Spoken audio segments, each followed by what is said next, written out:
You're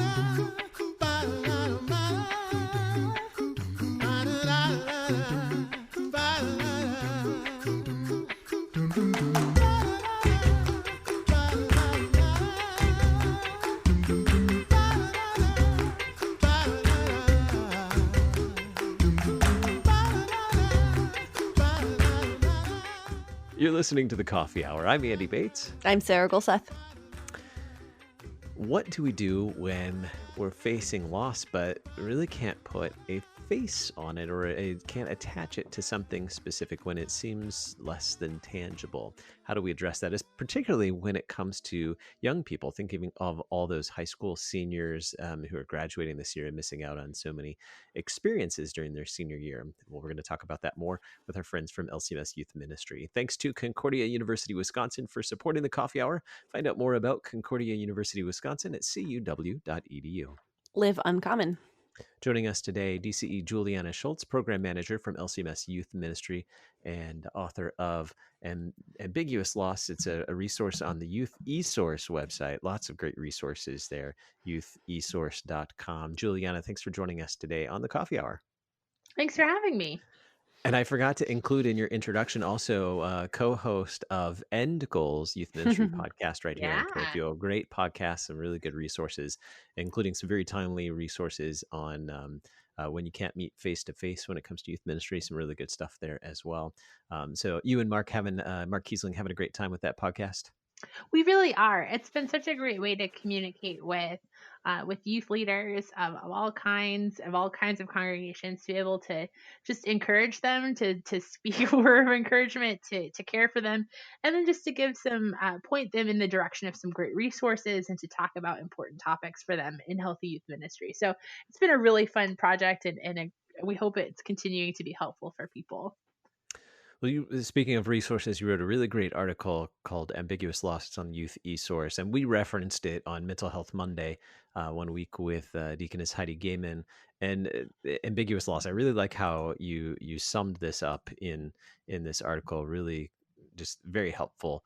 But let's start with loss that we recognize. How do we typically respond to or care for others when they experience a visible or a tangible loss, such as death or a breakup or a divorce, something like that, or they've lost something that's really visible to the rest of us? How do we usually respond to that and care for them? Yeah, in the article, I talk about funeral sandwiches as kind of the example of that. Just in that, you say that and people instinctively sort of know what that is.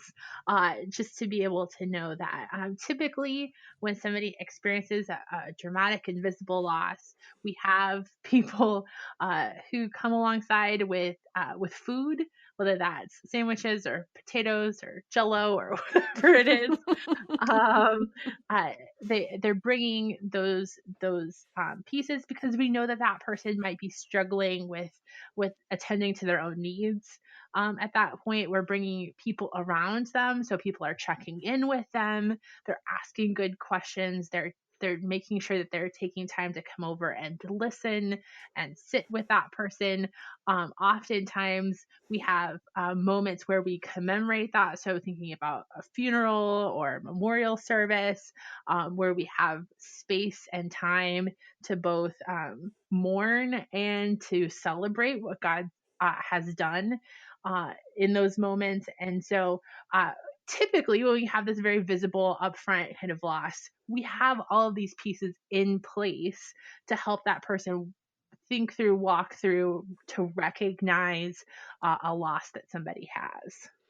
Yeah, absolutely. I think we've talked about like casserole things, also like that same kind of thing where, when it's something you can see, some event that you experience, there tends to be a different way to handle that. How does that compare to what our teens and young people are experiencing right now? The things the losses that they're experiencing right now. Yeah, they are experiencing a level of ambiguous loss I'm not sure many people have experienced up until this point, although this kind of ambiguous loss happens all the time for people. It's but there's not anybody who's holding space for that. It's not anybody that that is. Sometimes those days or times pass by.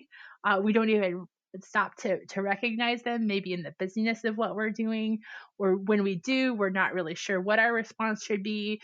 In part because, as a part of a pandemic, we're being responsible, we're doing the right thing. It seems like the right choice, and to grieve that somehow feels like like it's not. So there's a Mhm. push and pull there, Mhm. um, because we want to do the right thing, protect people, keep people safe, but also, does that mean that I can't feel bad about this thing that I lost?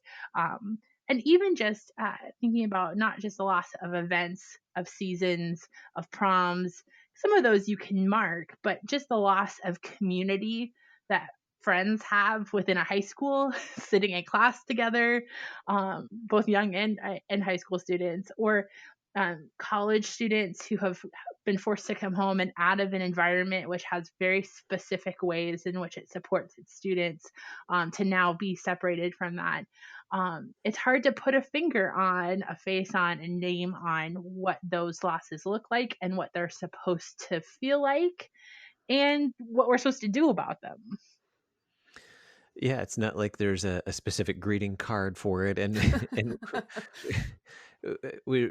someone mentioned earlier, like the no casserole thing. I think that was a conversation we had last year on Mhm. mental illness. Yeah. It was the no casserole illness, Mhm. mental illness, because it's not as tangible. We don't always see it.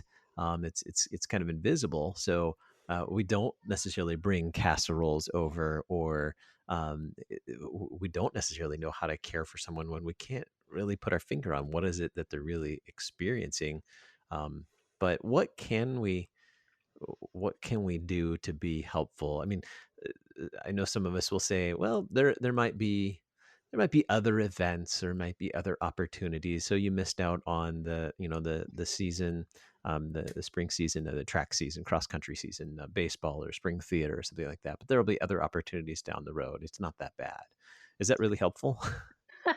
I would say probably not. And I think this is particularly happens when adults are talking to teenagers who are experiencing this, because as somebody in their 30s, I'm going, oh, well, I mean, prom was important, but was it really that important?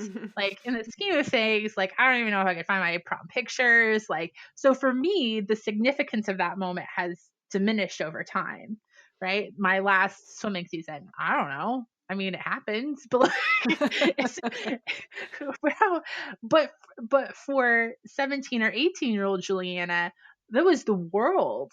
It Mhm. was it was significant. There were plans and anticipation, and importance put on that. And so looking at that and being like, well, oh, don't worry, in 5 or 10 years, this won't make a difference. Well, maybe, maybe it will be less of a hurt, 5 or 10 years from now. But right now, this really hurts. There's Mhm. pain, there's mourning, there's hurt attached to that. And so making sure that we're not diminishing that, but we're allowing young people to feel their feelings, and to Mhm. identify those feelings, to know what they are and to feel them, and to know that they're valid, especially in a time of mourning, and supporting them through that. I think another way is constantly reminding them of God's faithfulness, right? Especially in Mhm. these times, that we Mhm. have a God who walks with us, who knows pain, who knows loss, especially in this Easter season, that God is with us, and that God is walking through this painful time with us. That kind of faithfulness does help reorientate that loss back to the cross, and what God's done. Yeah, absolutely. And there's something very powerful and freeing in validating those emotions and talking about them and not shoving them down or pushing them aside just because they don't seem as important as, staying safe in a pandemic might seem. Like there is still pain and there is still grief during these times, and especially for young people. making sure that they know that it's okay to feel those things and it's okay to have that grief and to work through it can be very powerful and hopefully helps shape them into more resilient adults down the road. So you mentioned a few things. What are some more things that we can do to be helpful to young people? I would say check on them, have those conversations. So just like you would want to be checking in with somebody who's experienced a much more visible loss or a much more obvious loss, be sure you're asking them questions. How are you feeling about this? How are you staying connected in spiritual practices or with other people? How is your mental health going right now? Don't be afraid to talk about it. I think people, much like other kinds of grief, we think, oh, if I bring it up, it's going to be more painful. Like they're thinking about it already. Mhm. So just Mhm. don't be. And I think for teenagers especially, I see this a lot in Gen Z. They have a tendency to kind of blow off pain with some sarcastic humor. It's kind Mhm. of what social media has taught them to do, is to like kind of make a joke out of it. And so don't be kind of thrown if their first response is just to sort of kind of blow it off or pass it off with humor. Be sure to come back to them and let them know that you're there to walk with them.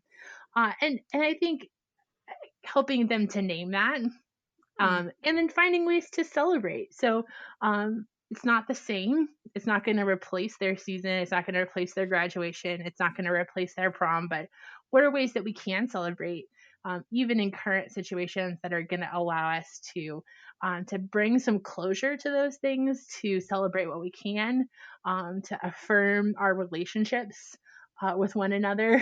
So Mhm.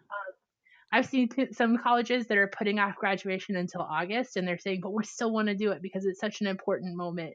Or teachers who are traveling to hundreds of students to be able to kind of put a sign in their yard and tell them they're proud of that person's accomplishment. So finding ways that you can recognize that, and in the same breath saying like it's okay if this just doesn't feel right. I think a lot of times with ambiguous loss, one of the problems is that we don't um, we don't identify it, and so then the feelings that come with it are sudden and problematic. We're not really sure why we're feeling them. So the more we're able to identify them and think through that, the easier it's going to be to manage them. Hmm. Mm. And I've seen a lot of caring adults who care for youth, whether they're youth leaders or DCEs or pastors, teachers. A lot of teachers who have been really going above and beyond to Yeah. show that love and that compassion to our young. To our youth and our young adults during this time. So kudos to all of you who are doing that. Thanks Mhm. for sharing and showing Absolutely. that love of Christ. Well, Juliana, thank you so much for joining us on the coffee hour today. And folks, keep checking out, if you haven't checked out already, check out End Goals as well. And this article, Ambiguous Loss, is on youthesource.com. Other great stuff from folks like Juliana there at Youth Esource, other DCEs and youth leaders, pastors, lots of great folks writing some really helpful resources, including a whole section for the COVID-19 pandemic resources there as well. Julianna Shults, DCE and Program Manager for LCMS Youth Ministry. Thanks for being our guest on the coffee hour today. Thanks for having me. I'm Andy Bates. I'm Sarah Gulseth.